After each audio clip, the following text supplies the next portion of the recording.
следующий раз, если вдруг ваш бывший супруг перейдет с таких оскорблений, перейдет на угрозы, да, или может вообще будет применять к вам физическую силу, то вот здесь вот вся информация, куда вы можете обратиться, где вы можете найти убежище.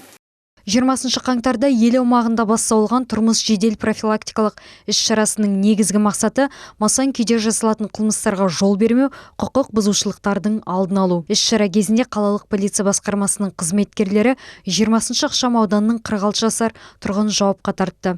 Ер адам ешқайда жұмыс істемейді және ащы суға құмар.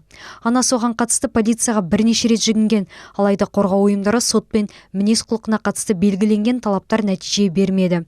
Құқық бұзушы әдетін қоймай анасының мазасын алуды тоқтатпаған.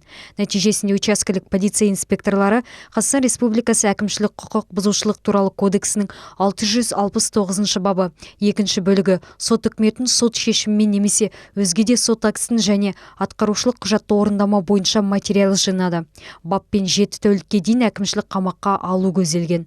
Қазақстан Республикасы әкімшілік құқық бұзушылық туралы кодексіне енгізілген түзетулер ағымдағы жылдың қаңтар айына күшіне енді. Сот шешімін немесе басқа да атқарушылық құжатты орындамаған үшін құқық бұзушы 7 тәулікке дейін қамаққа алынады.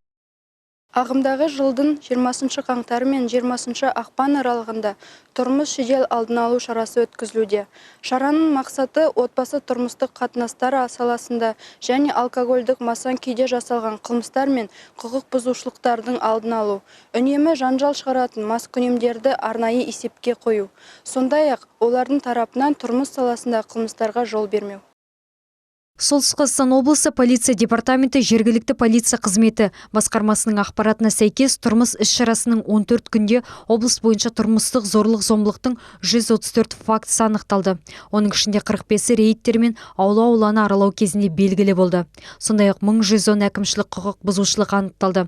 Оның 683 алкогольдік ішімдіктерді ішу немесе қоғамдық орында масаң күйде жүру. 123 отбасы тұрмыстық қатынастар саласындағы құқыққа қайшы әрекеттер фактісі. Тұрмыс жедел профилактикалық іс-шарасы 20 ақпанға дейін жалғасады. Әсемгүл Әлмешева, полиция департаменті баспасөз қызметінің көмегімен әзірленді.